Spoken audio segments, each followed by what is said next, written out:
ආයුබෝවන්. ඔබට ආයුෂ බොහෝ වන්නට හැමදාමත් අපි ප්‍රාර්ථනාවන් අරගෙන එනවා. අලුත් ජීවිතයකට නව ජීවයකට ජීවේ දෙන්නේ අම්මා. මේ අම්මලා වෙන්න ඉන්න අලුත් අම්මලාට ඉතාමත්ම වැදගත් වැඩසටහනක් තමයි අද දවසේ අපි අරගෙන එන්න හිතුවේ. අලුත් අම්මලාට විතරක් නෙවෙයි මව්වරුන් වෙලා ඉන්න හැමෝටම මව්වරුන් වෙන්න හිතන ඔබට වැදගත් මාතෘකාවක් තමයි අද අරගෙන එන්නේ. Morning sickness ගර්භණී අවධියේදී ඇතිවන උදෑසන වමනය තත්ත්වය ගැන තමයි අද අපි කතා කරන්නේ. මේ සඳහා ඔබව දැනුවත් කරන්නට අපත් සමග සම්බන්ධ වෙන්නේ ප්‍රසව හා නාරි වේද විශේෂඥ වෛද්‍ය දිනෝෂ ලියනපටබැඳි මහත්මයා. ආයුබෝවන් වෛද්‍යතුමනි. ආයුබෝවන්. වෛද්‍යතුමනි මම කතා කරා දැන් අද අපි කතා කරන්නේ morning sickness. ගොඩක් අම්මලාට තියෙන ප්‍රශ්නයක් විශේෂයෙන්ම අලුතෙන් අම්මලා වෙන්න ඉන්න අයට මේක ලොකු ගැටලුවක්. මේ තත්ත්වය ගැන පොඩ්ඩක් පැහැදිලි කරමුද? අතරම morning sickness කියලා නමෙන් හැඳින්වුවාට මේ தত্ত্বය සමහරුන්ට උදෑසන කාලයේදී වැඩිපුර දක්නට ලැබෙන. ඒවට දවසේ ඕනෑම කාලයක් තුල ඇතිවිය හැකි තත්ත්වයක්. මේක ඊටාම සුලභ තත්ත්වයක්. ඒ කියන්නේ ප්‍රෙග්නන්ට් වෙන බොහෝ මව්වරුන්ට මේ යම් කිසි විදියකට ඕක්කාරය ගතිය එහෙම නැත්නම් වමනේ යන ගතිය දකින්න ලැබෙනවා. බොහෝ දුරට මේ තත්ත්වය සති 4දී විතර ගර්භණී තත්ත්වය පටන් අරගෙන සති 4 ඉඳලා සති 12 වගේ වෙන කාලය ඇතුළත තමයි වැඩිපුරම දක්නට ලැබෙන්නේ. බොහෝ දුරට 90%කට විතර කාන්තාවන්ට සති 20 වගේ වෙනකොට මේක සම්පූර්ණයෙන්ම සමනය වෙලා ඒබ තත්ත්වය පහ වෙන තත්ත්වයක් තමයි තියෙන්නේ. ඉතින් මේකට ප්‍රධාන හේතුවක් වන්නේ මේ ප්‍රෙග්නන්සි කාලේ. එහෙම නැත්නම් මේ ගර්භණී කාලයේදී ඇති වෙන හෝමෝන වල තියෙන වෙනස්කම් නිසා තමයි මෙම කාන්තාවන්ට පොඩ්ඩක් මේ වමන ගතිය, ඕක්කාරය ගතිය තියෙන්නේ. මම කලින් සඳහන් කරා මේ ගොඩක් කට්ටියක නෝමල් තත්ත්වයක්. ඒක වගේම සුලභව දකින්නවා කියලා. හැබැයි ඊටම් සීමිත ප්‍රමාණයකට 3කට වගේ ගර්භණී කාන්තාවන්ට මේ ටිකක් අධිකව යනවා. ඒ කොච්චර කියනවා නම් ඒගොල්ලන්ට වතුර කෑමක් ගන්නට දියරක් පානය කරලා තියාගන්න බැරි තත්ත්වයට පත් වෙන තත්ත්වයක් තියෙනවා. මේකට අපි කියන හයිපරෙමෙසිස් ග්‍රැවිඩාරම් කියලා. එහිදී ගොඩක් රට විජලනයටපත් වීම, මේ වගේ මේ කාන්තාවගේ බර අඩුවීමකට ලක්වීම වගේ තත්ත්වයකට දකින්න ලැබෙනවා. ඉතින් මෙවැනි තත්ත්වයක් වුණොත් ඉන්නම් ඒක නෝමල් තත්ත්වයක් නෙවෙයි. ඒක අපි හැමතිස්සෙම වෛද්‍ය උපදෙස් ලබා ගත යුතු තත්ත්වයක්.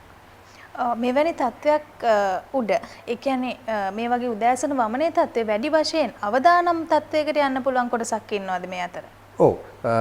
සාමාන්‍යයෙන් තමන්ගේ දෙවනි හෝ තුන්වෙනි දරුවා ලැබීමට ඉන්න කාන්තාවකට කලින් දරුවන් ලැබීමේදී ප්‍රෙග්නන්සි එකේදී ගොඩක් වෙලාට අධික මේ වමනය යන තත්ත්වය ටිකක් වැඩිපුර සති දාන 20 25 විතර වෙනකම් වගේ තිබුණා නම් මෙවරත් ඔවුන්ට එම තත්ත්වය ටිකක් වැඩිපුර ඉන්න අවදානමක් තියෙනවා. ඒ වගේම කුස තුල ඉන්න දරුවන් සංඛ්‍යාව අපි කියනවා ට්වින්ස්ලා එහෙම නැත්නම් ට්‍රිප්ලට්ස්ලා වගේ ඒ වගේ ඉන්න අවස්ථාවකදී එම කාන්තාවන්ට මෙම රෝග තත්ත්වය චුට්ටක් වැඩිපුර දක්නට ලැබෙනවා. ඔව් ඇත්තටම වෛද්‍යතුමනි මේ වමන යනවා කියන එක ලේසි පහසු දෙයක් නෙවෙයි. ගොඩක් කියන්නේ මවක් වෙන්න ඉන්න අම්මා කෙනෙක්ට ඒක ලොකු අපහසුතාවයක්. මේ වගේ තත්ත්වයකදී ගොඩක් දෙනෙක් යුවතියන් කාන්තාවන් බය වෙන්න පුළුවන් මේ තත්ත්වය කුස තුල වැඩෙන දරුවාට යම්කිසි බලපෑමක් ඇති කරාවිද කියලා. මේ වමනේ හේතුවෙන් කුස තුල සිටින දරුවාට බලපෑමක් ඇති වෙනවද?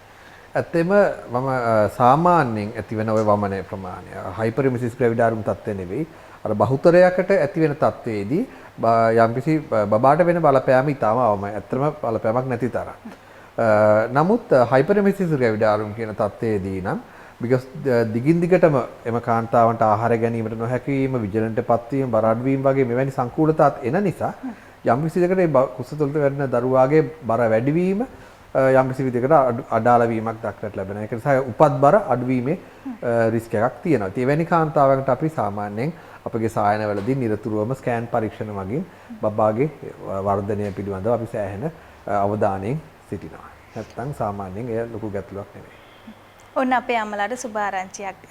අපේ කුස තුල වැඩෙන දරුවට මේකෙන් බලපෑමක් වේද කියලා ඔබ මේ වෙන විට වද වුණා නම් ඔබට මං හිතනවා නිසි පිළිතුරක් ලැබෙන්නට ඇති කියලා.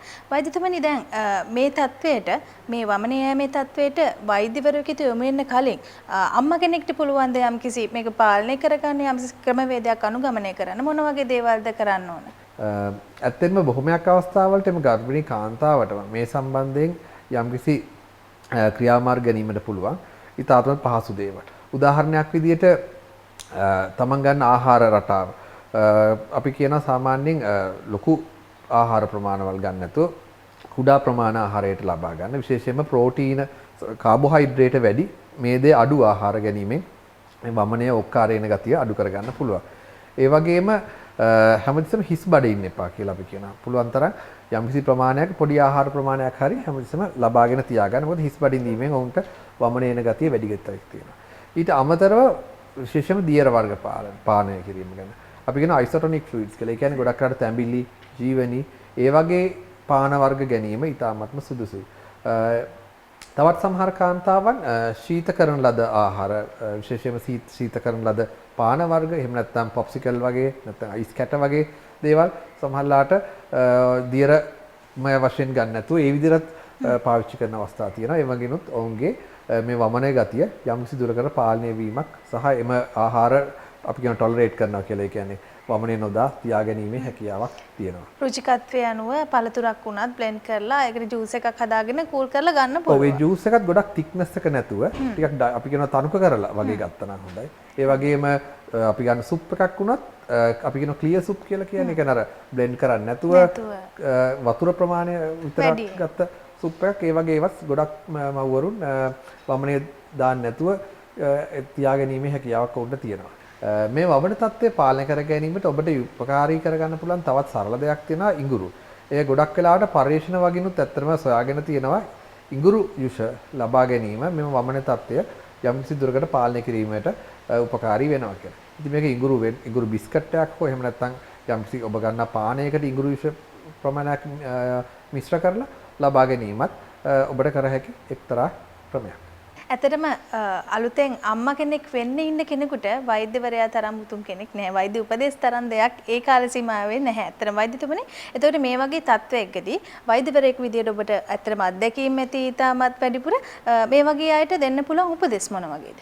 ඔව් ඔබට යම්කිසි විදියකට මෙම කලින් අපි සඳහන් කරපු වගේ ඊටාම සරල ක්‍රමවේදයන් අනුගමනය කරලත් ඔබගේ වමනේ යෑම පාලනයක් නැමැතිම. ඒ වගේම ඔබට හිතෙනවා නම් කිසිම විදිහක ඔබට ලබාගත් ආහාර උදරේ තියාගන්න බෑ ඉක්මනින්ම නැවතත් වමනය සෑදීමක් වෙනවා නම් එවැනි කාන්තාවන් ඉක්මනින්ම වෛද්‍ය උපදෙස් ලබා ගැනීම හෝ වෛද්‍ය සහායනයකට යොමු වීම අවශ්‍ය වෙනවා. ඒ වගේම යම් කාන්තාවකට මුත්‍ර දැවිල්ලත් අපි කියනවා සමහරවිට මුත්‍ර ආසාදනයේ තත්වයක සමහර රෝග ලක්ෂණයක් වෙන්න පුළුවන්. ඉතින් මෙවැනි රෝගවලිනුත් මේ වමනය වගේ තත්ත්වයන් නැති විය හැකියි. ඒතකොට එවැනි අවස්ථාවකදීත් වෛද්‍ය උපදෙස් පැතීම අවශ්‍යයි. ඉතින් මේ වගේ අවස්ථාවක හෝ එහෙම නැත්නම් එම කාන්තාවට හිතෙනවා නෑ මම වෛද්‍යවරයෙකුට පෙන්විය යුතුයි කියලා යම් කිසි විදිහකට සැකයක් තියෙනවා නම් ඕනෑම වෙලාවක අපගේ රජයේ රෝහලක වෛද්‍ය සහායනයකට ඔවුන්ට පැමිණීමට හැකියි. කුස තුළ දරුවෙක් වැඩෙන බව දැනගත් මොහොතේ ඉඳලම ඒ කාල සීමාව මුල් කාල සීමාවේදීම මවකට ඊ타ත්ම අපහසුතාවයක් ඇති වෙන දෙයක් තමයි අද අපි කතා කරේ මේ මෝර්නින් සික්නස් එක. එහෙමත් නැත්නම් දැසන වමනය දවස පුරාම ඇති විය හැකි වමනය තත්ත්වයේ පිළිබඳව. මම හිතනවා මේ පිළිබඳව ඔබට ගැටලුවක් තිබුණා නම් කුස තුළ වැඩෙන දරුවාට මේ බලපාන්නේ කොහොමද කියලා ඔබට ගැටලුවක් තිබුණා නම් එය निराකරණය කරගන්නට මේ වැඩසටහන ඔස්සේ ඔබට හැකියාව ලැබෙන්නේ නැති කියලා. ඉතින් අද දවසේ ඔබ දැනුවත් කරන්නට අප සමග සම්බන්ධ වුණු වෛද්‍යතුමන්ට බෙහෙවින් ස්තුතිවන්ත වෙනවා. ආයුබෝවන් වෛද්‍යතුමනි. ආයුබෝවන්. නැවතත් දවසක මෙවැනි වැඩසටහනකින් හමු වෙන තෙක් සමු ගන්නවා ඔබට සුබ දවසක්.